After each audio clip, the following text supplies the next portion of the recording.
Hi, welcome to Lawwiser. Every day we are reading news on economic offenses, white collar crimes. One such sector which is heavily affected by it is banking. So, to understand what the legal framework behind it is, we have experts with us. We would be exploring the legal framework on economic offenses with them. So we have two experts with us. We have Mr. Vivek Sood, senior advocate. He's expert in criminal and commercial laws. We have Mr. Mohit Bakshi, partner at J Sagar Associates. Thank you, guys. Thank you for taking time out for us. So, Mohit, starting with you, if you can very quickly explain to our audience what are economic offenses, the impact that it has, and their nature.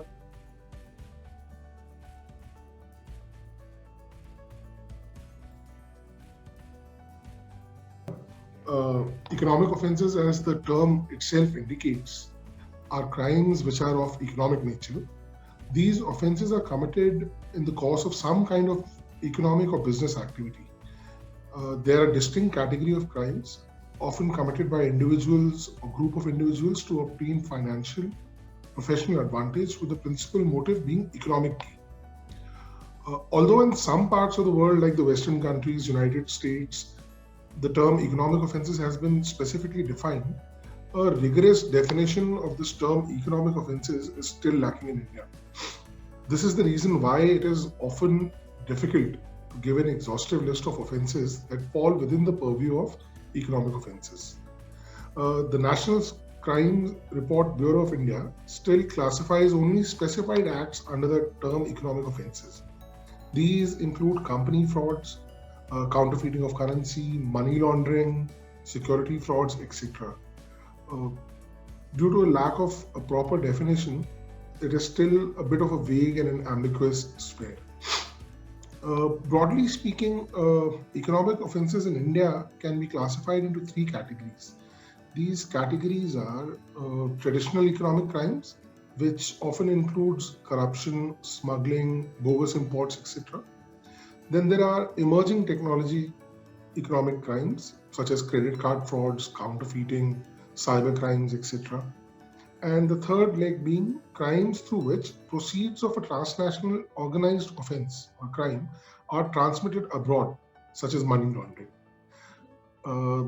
Examples of these offenses could range from corruption to smuggling, invoice manipulations, bogus imports, cyber crimes, counterfeiting, credit card frauds, money laundering, and security frauds, etc. So when we come to the impact and nature of economic offenses, let's first understand how an economic offense is different from other offenses. See, in economic offenses, seldom is there an offense which is committed against a person in terms of a physical harm. But since the motive is only economic gain, there is no aspect of physical harm normally in economic offenses. But what the economic offense does is, it not only victimizes individuals by subjecting them to pecuniary or monetary loss, but they can also have serious repercussions on the national economy itself. So it is not a crime against one particular individual. As a result of an economic offense, the economic growth of the nation suffers greatly. Banking frauds, money laundering offenses, evading income tax, non-payment of customs and excise duties, all these offenses cause a huge loss to the exchequer and severely impact the economy. When we talk about the nature of an economic crime, there are some common denominators which differentiate an economic offense from other kind of offenses. For example, an economic offense needs to have the required actus reus and mens rea, which are required for establishing any offense, before the commission or omission of the act. The intention behind committing an economic offense is to have some kind of material advantage or to avoid or reduce some kind of material loss.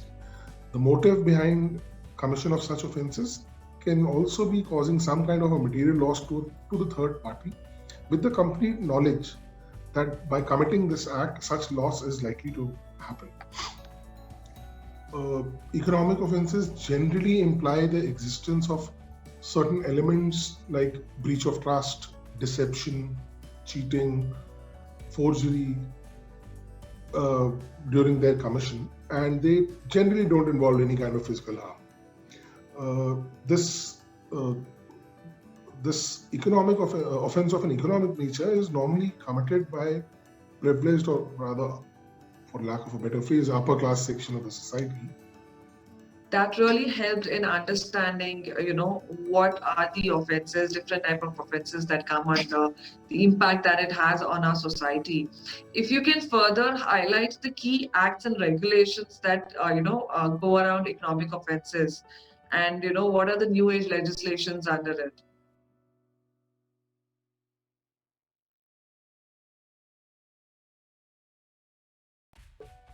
Before we move to these specific statutes, we need to understand the provisions of the Indian Penal Code pertaining to economic offences. Now, the Indian Penal Code is the official criminal code of India. It's a comprehensive code which covers substantive aspects of criminal law and provides for various offences and their punishments, including offences pertaining to property and economic offences such as theft, extortion, criminal misappropriation of property, criminal breach of trust, cheating, forgery, falsification of accounts, etc. So these are certain offences which are covered in the Indian Penal Code itself. Normally, for offences under the Indian Penal Code, it is the local police which deals with all these offences. In addition to that, a number of special laws regulating customs, excise, taxes, foreign exchange, narcotic drugs, banking, insurance, trade and commerce relating to export and import have also been enacted and are enforced by their respective departmental agencies who've been created for enforcing these laws. So the powers of these respective enforcement agencies created under the statutes are also provided for by the statute itself.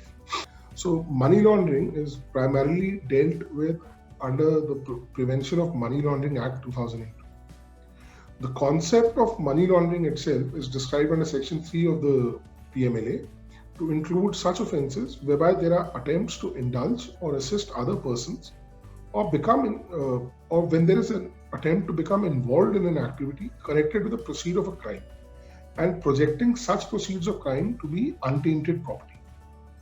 To understand what is meant by proceeds of crime, one has to turn to Section 2U of the PMLA, which provides that proceeds of crime means any property derived or obtained directly or indirectly by any person as a result of criminal activity relating to a scheduled offence or the value of any such property.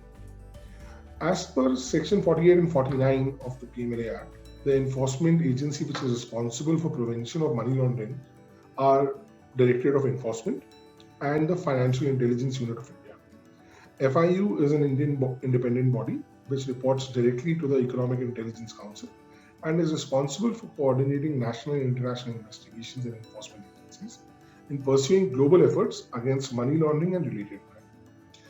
The PMLA Act seeks to combat money laundering in India and has a threefold objective. 1, to prevent, combat and control money laundering. 2, to confiscate and seize the property obtained from the laundered money. And 3, to deal with any other issue connected with money laundering in India. Under the PMLA, any person who directly, indirectly indulges in any activity or process connected with the proceeds of a crime and projected as untainted property shall be guilty of money laundering. For an offence under the PMLA Act or for a proceeding to be commenced against somebody under PMLA, there is a requirement of a predicate offence. Now, what do we mean by this predicate offence? There is a schedule which is annexed to the Act which carries a list of offences, the proceeds derived from the commission of which can be treated as proceeds of crime. This is an exhaustive list, and any property derived from an offence which does not fall under the schedule cannot be brought within the purview of the PMLA Act. The schedule includes offences under the Indian Penal Code, the Narcotic Drugs and Psychotropic Substances Act, the Arms Act, Wildlife Protection Act, Immoral Traffic Prevention Act, Prevention of Corruption Act. So, for initiating proceedings, two things are required, and rather for initiating and successfully prosecuting the complaint, two things are required.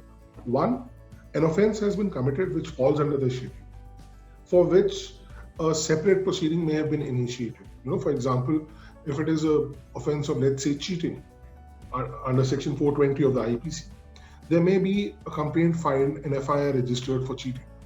But because that offense has been committed, that the same act can give rise to proceedings under the PMLA as well, because the offense of cheating under Section 420 falls under the schedule. The term proceeds of crime is often intrinsically linked with the term property, since any conversion of the original proceeds, which is in monetary form, often results in creation of an asset. Any person who indulges in any criminal activity listed in the schedule shall be liable under the Act, and any asset derived from this activity is treated as proceeds of crimes. The steps in investigation of money laundering cases, as to how does the enforcement agencies go about it.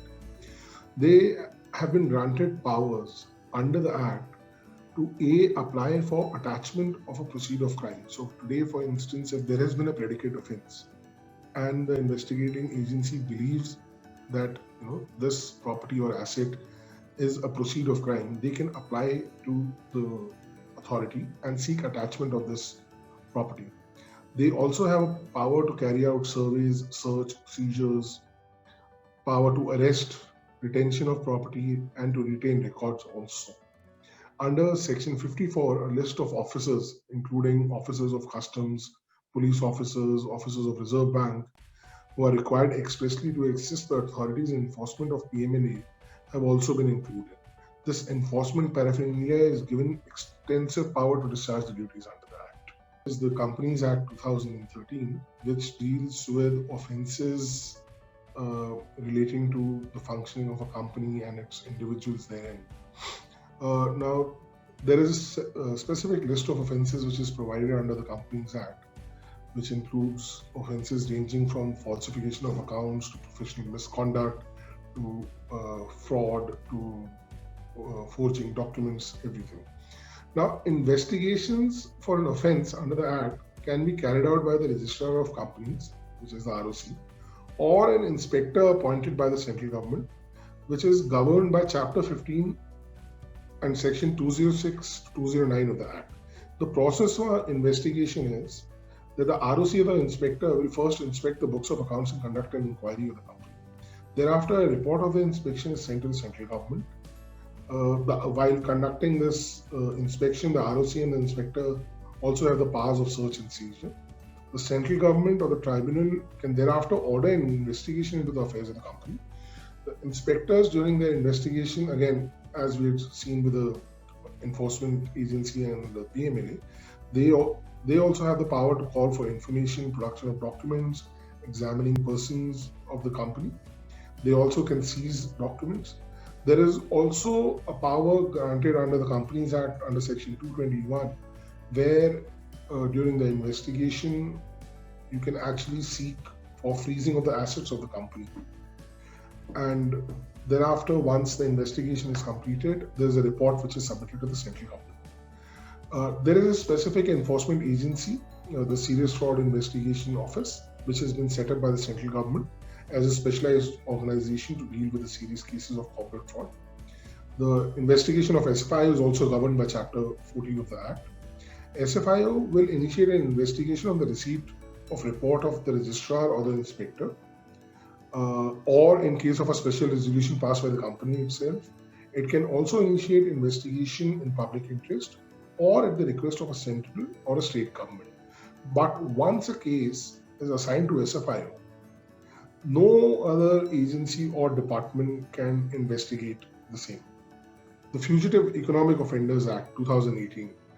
Now, this act was assented to by the President in 2018, came into effect April 2018. And this was brought about by the large number of scams and economic offences which have left an adverse impact on the Indian economy. A person against whom a warrant for scheduled offences has been issued and has left India to avoid criminal prosecution, or while being abroad, refuses to return to India to face the criminal prosecution, is a person who's classified as a fugitive economic offender.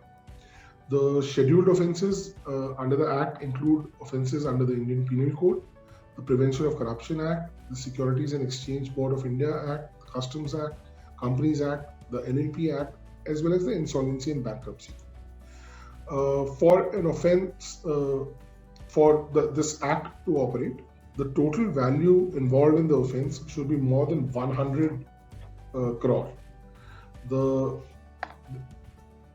procedure for the Fugitive Economic Offenders Act is as follows.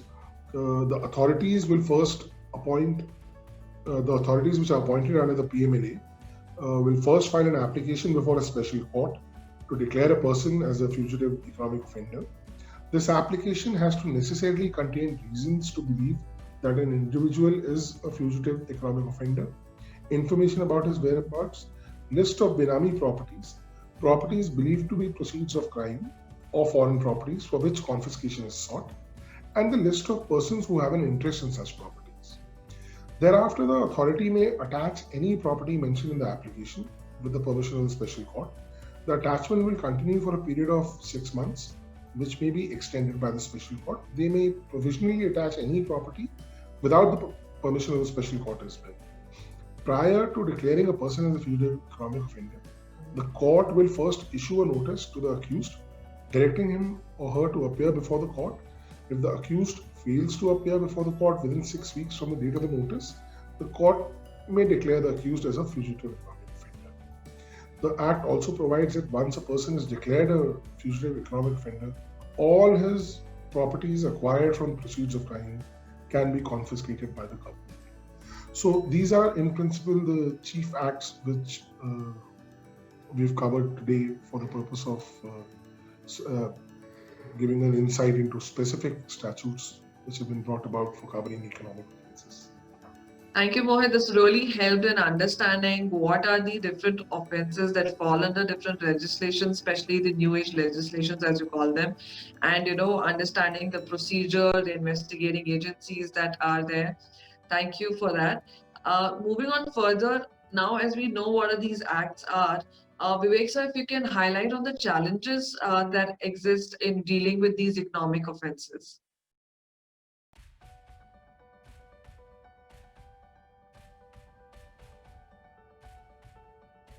I state my views on the challenges. I must say that Mohit has given a very lucid analysis of, especially the new age legislations like the PMLA and the Companies Act and the Fugitive Offenders Act. And he has very well articulated and summarized, these legislations. Now, coming on to the challenges, while challenges ahead while dealing with white-collar crime in India, economic offenses in India, firstly, I feel that, bail is one area that needs reform, that needs consistency. Our courts across the board are not very consistent, in granting bail in economic offenses.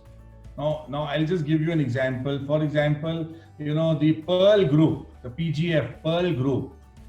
Now the managing director, the chairman, and the top officers of Pearl Group languish in jail for over 5 years now, and even the trial has not commenced.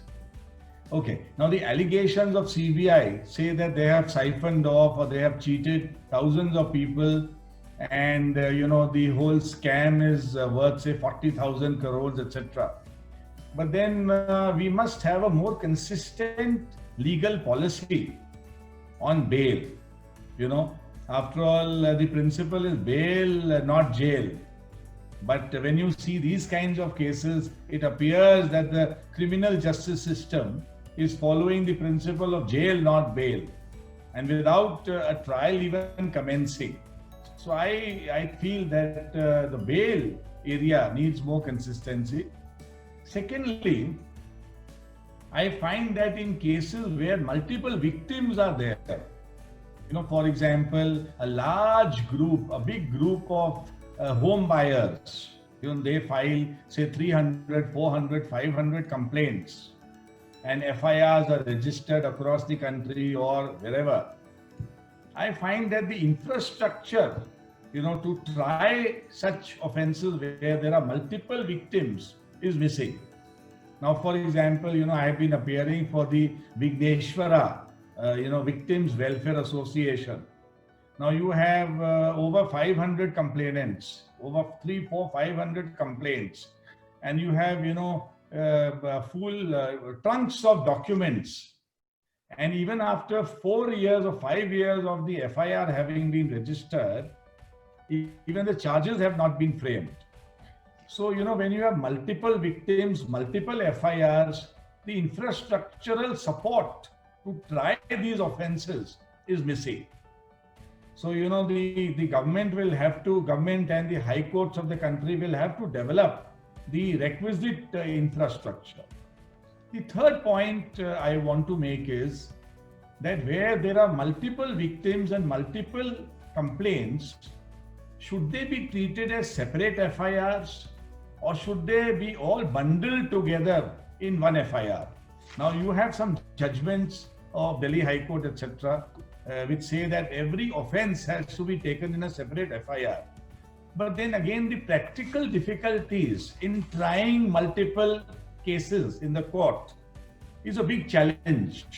So I feel that we must have special courts, or we must beef up the criminal justice system if these white-collar crimes are to be effectively prosecuted from the perspective of the prosecution and the defense. Why should the man languish in jail for years together without the trial commencing? And why should the victims have to suffer also? The victims would want the criminal to be punished, and the accused would want to see liberty. He would want exoneration. So, these trials are not commencing. Another aspect which I observe, there is the gross misuse of certain offenses. Mohit will agree with me. For example, cheating is the mother of all abuses. Every commercial dispute, business dispute, civil dispute, property dispute, every dispute in our country is sought to be settled, by an FIR in a police station alleging the offense of cheating. Now, if you read some of these FIRs, there are bizarre allegations, but that's a very easy way out. No court fees, nothing, and get the state to prosecute the accused, and the threat of arrest. Through the threat of arrest, you get the matter settled. Settle means within inverted commas, and settlement includes extortion also. So I feel that there's a gross misuse of criminal law, especially economic offenses, that's happening in our country. The fifth aspect, where I feel there's a dilemma, Mohit will know that you have judgments of Arnesh Kumar, Joginder Kumar, which say that, the accused should not be arrested in every case. Arrest should be governed by necessity. Now, I find that the Supreme Court lays down the law, but it is never implemented at the level of the magistrate. I feel there is a need for professionalism in conducting trials in economic offenses. I don't find good cross-examiners. And I want to make a point that, law firms and senior counsels must enter, economic offenses trials. Now, I find, the senior counsels are very happy doing bails. Bail is big money and no effort. My lord, he has been in custody for 15 days, 20 days, jail, no bail, charge sheet filed, please grant him bail.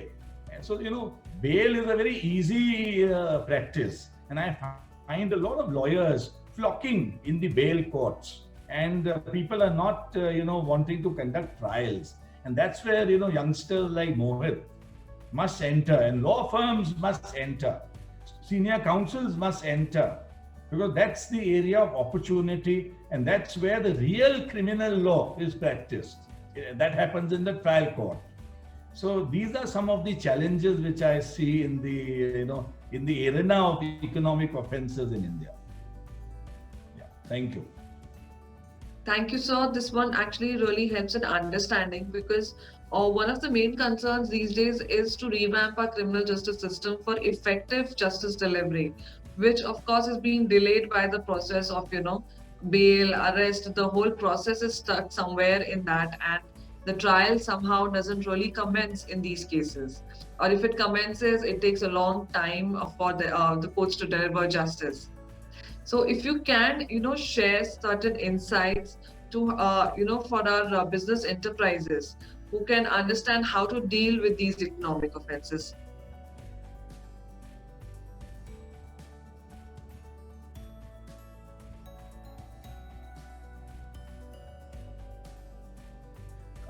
Some of the strategies or the good practices that come to my mind, which I observe, because of so much of abuse of laws of cheating, etc. in India, I want to emphasize on the point that business enterprises, when they enter into contracts with the supplier or with the other party, there has to be full disclosure.